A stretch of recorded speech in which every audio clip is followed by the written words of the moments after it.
রানীর ব্যাপারে রিতমের মুখ থেকে সত্যিটা জেনে খুশি হলো দুর্জয়। সম্পূর্ণ জানতে ভিডিওটিতে একটি লাইক করে প্রথম থেকেই দেখতে থাকো। গল্পের শুরুতেই দেখা যায় দুর্জয়কে নিয়ে আসা হয়, আর দুর্জয় ঘরের মধ্যে এসে মনে করতে থাকে পুরনো দিনের কিছু ভালো ভালো কথা। রানীর সাথে যেটুকু মুহূর্ত দুর্জয় কাটিয়েছিল তার ভালো সময়ের দিকটাই মনে করছে দুর্জয়। মনে মনে ভাবে আর যদি রানী থাকতো খুব ভালো হতো। এর মধ্যেই অনিশা বলে, জয় তুই এখানে বস, আর হ্যাঁ তুই কিন্তু হুটপাট করে উঠবি না, বুঝেছিস? তোর যদি সাহায্য লাগে অবশ্যই আমাদেরকে ডাকবি, আর ভাববি না যে এতে আমরা বিরক্ত হব, কখনো না। আমরা সবসময় তোকে সার্ভিস দেওয়ার জন্য রয়েছি, বুঝেছিস? এর মধ্যেই দুর্জয় বলে, শোন না অনিশা, তোর সাথে আমার কিছু গুরুত্বপূর্ণ কথা আছে। তুই আমাকে বলতো সেদিন কি রানী সত্যি ছিল কি ছিল না? আমি কিন্তু রানীকে দেখেছিলাম, স্পষ্ট নয় আবছা, তবে দেখেছি। আমি কিন্তু সেটা খুব ভালো মতন মনে রেখেছি। কি রে, উত্তর দিচ্ছিস না কেন, বল? অনিশা তখন কি বলবে বুঝতে পারছিল না। তার মধ্যেই চলে এসেছে পিঙ্কি বৌদি। পিঙ্কি বৌদি এসে অনিশার হাত ধরে টানতে টানতে সাইডে নিয়ে যায় আর বলে, কখনো বলবে না অনিশা, রানীর কথা এই বাড়িতে তুলবেই না। রানী কি করেছে আর কি করেনি সেটা যেন দুর্জয় কিছুতেই জানতে না পারে। ও জানলেই সর্বনাশ হবে, আর আমি সেটা হতে দিতে পারি না। রানীকে আমি এই বাড়িতে আর ফিরিয়ে আনবো না। দুর্জয় বলে, কিরে অনিশা, তখন থেকে একটা কথা বলে যাচ্ছি, তুই তো দেখছি কোনো কথার পাত্তাই দিচ্ছিস না। অনিশা তখন বলে, না তো, না মানে রানী ওখানে ছিল না। পিঙ্কি বৌদি বলে, একদমই তাই। তুমি একটু বেশি বাড়াবাড়ি করছো জয়। বলছি তো ছিল না, তাও আবার তুমি এসবের মধ্যে মাথা ঘামাচ্ছ। কেন যে এই জিনিসগুলো করো বুঝি না।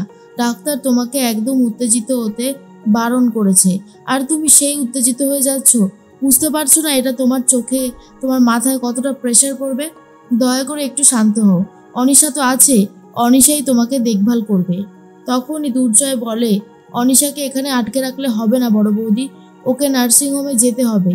আর হ্যাঁ, নার্সিংহোমে এখন অনেক দায়িত্ব, সবে সবে একটা নতুন ব্রাঞ্চ খোলা হয়েছে। আমি কোনো কিছু জানি না অনিশা, তুই যা, আমি সবটা সামলে নিতে পারবো। তাছাড়া বাড়িতে এতগুলো লোক আছে, আমি যদি ওদের সাহায্য নিয়ে অসুবিধা হবে না। অনিশা বলে, জয় তুই শুধু শুধু চিন্তা করছিস, একটু শান্ত হ, সব ঠিক হয়ে যাবে। এর মধ্যেই দেখা যায় রানী কথা বলতে থাকে আদিত্য বাবুর সাথে, প্রমথেশ বাবুর সাথে। প্রমথেশ বলে, সে কি গো রানী, তুমি দুনিকে নিয়ে গেলে, ওরা কেউ একবার ভেতরে ঢুকতেও পর্যন্ত বললো না?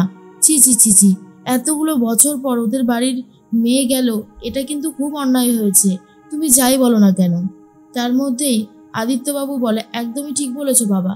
দেখো রানী, আমরা দুনিকে ভালোবাসি সেটা সত্যি, এটা অস্বীকারের কিছু নেই, কিন্তু রানীর তো ওটা নিজের বাড়ি, ওই বাড়ির মানুষজনের কাছ থেকেও তো রানীর ভালোবাসা পাওয়া উচিত, তাই না? এর মধ্যেই ঠিক তখনই রানী বলে, আসলে কোন পরিস্থিতিতে থেকে যে ওরা এটা করেছে আমি জানি, আমি তোমাদেরকে বলছি। এরপর বলে দেয় আর বলে, দুর্জয় যদি জানতে পারে সবটা তাহলে হয়তো রিয়াক্ট করতে পারে, সেই জন্যই আমরা কেউ ওকে কিছু জানাতে পারছি না, ব্যাস এটুকুই। আদিত্যবাবুর মা মানে বন্দনা দেবী বলে, দুনি কোথায় যাবে? এটা তো দুনিরই বাড়ি, দুনি এখানেই থাকবে, দুনি কোথাও যাবে না, তাই না দুনি? বন্দনা দেবী দুনিকে ভীষণ ভালোবাসে, আর একদমই দুনিকে কাছছাড়া করতে চায় না। বলে, আমার দুনি খুব ভালো মেয়ে, এই বাড়িতেই থাকবে। এর মধ্যেই তখন বন্দনা আরও একটা কথা বলে, দুনিকে তো আমি খাইয়ে দিয়েছি। আর তখন প্রমথেশবাবু বলে, নিজে তো খাওনি? হ্যাঁ, নিজে নিজে খাওনি কেন? নিজের শরীরের যত্ন তো নিতে হবে না? রানীর তখন কথা বলতে থাকে বন্দনা আর বলে, আগে একজন আমাকে খাইয়ে দিত, গল্প করতো, এখন আমি তার কাছে অনেকটাই ফেলনা হয়ে গেছি। রানী বলে, না না, তোমরা কেউ আমার কাছে ফেলনা হওনি। দাঁড়াও, আমি যাচ্ছি, পুষ্পাদি খাবারটা নিয়ে এসো তো, তার আগে আন্টির একটা ওষুধ আছে, আমি সেটা খাইয়ে দিই। এরপরেই আদিত্যবাবু বলে, দাঁড়াও রানী, তোমার সাথে কিছু গুরুত্বপূর্ণ কথা আছে। দেখো, তুমি যবে থেকে এই বাড়িতে এসেছো তবে থেকেই কিন্তু তোমার সিদ্ধান্ত অনুযায়ী সমস্ত কাজ হচ্ছে। তোমার পরিবার বলো, তোমার কেরিয়ার বলো, তোমার মেয়ে বলো, আমরা কিন্তু কোনো সিদ্ধান্তই তোমার উপরে চাপিয়ে দেইনি, সেটা নিশ্চয়ই তুমি জানো। তাই বলছি, তোমার পরিবার যদি ভবিষ্যতে কোনো ক্লেম করে আমরা কিন্তু সেটা নেব না, তোমাকে আগে থেকে বলে দিলাম, সাবধান করে দিলাম। রানী বলে, না আদিত্যবাবু, আপনি আঙ্কেল আন্টি যেভাবে আমাকে ভালোবাসা দিয়েছেন, আমাকে 1 মিনিটের জন্য বুঝতে দেননি যে এটা আমার বাড়ি নয়। আমি সত্যি আপনাদের কাছে সারা জীবন ঋণী হয়ে থাকবো। এরপর বন্দনা দেবী বলে, এই তুমি এসব কথা একদম বলবে না, তোমারও তো এটা বাড়ি, তুমি তো এই বাড়িরই সদস্য, একদম উল্টোপাল্টা কথা বলবে না, বুঝেছো? অন্যদিকে অনিশা বসে আছে আর তখন বড় বৌদি কফি নিয়ে এসেছে আর বলে, অনিশা নাও কফিটা খেয়ে নাও দেখি।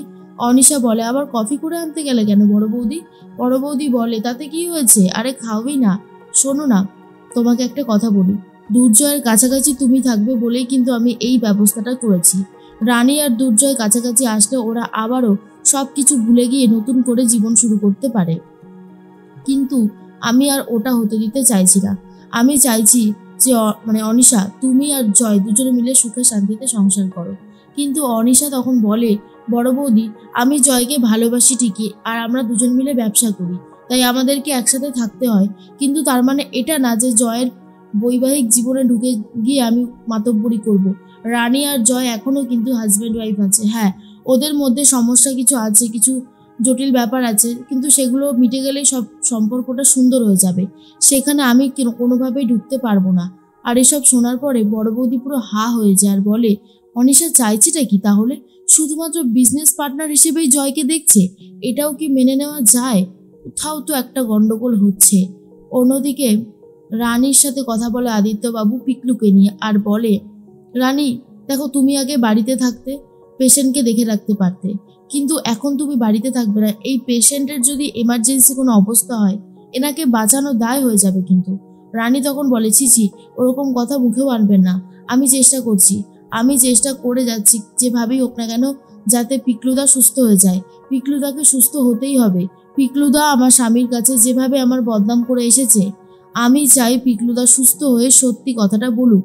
সেই জন্যই এতগুলো বছর ওকে বাঁচিয়ে রেখেছি, আর আমার পক্ষে সম্ভব হতো না ওনাকে বাঁচিয়ে রাখা।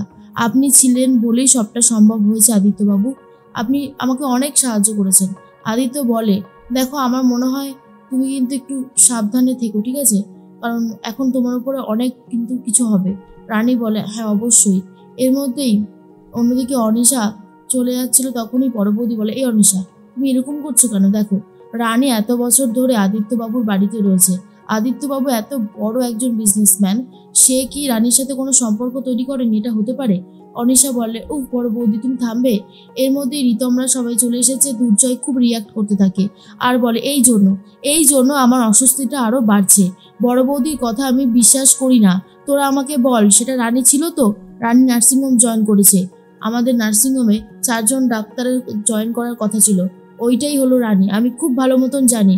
এরপর রিতম বুঝতে পারে দুর্জয়কে না বললে ও আরো বেশি করে উত্তেজিত হয়ে পড়ছে, তাই অনিশার সাথে এই ব্যাপারে কথা বলে। অনিশা বলে, তোমরা বলে দাও, আমি আর আপত্তি জানাবো না।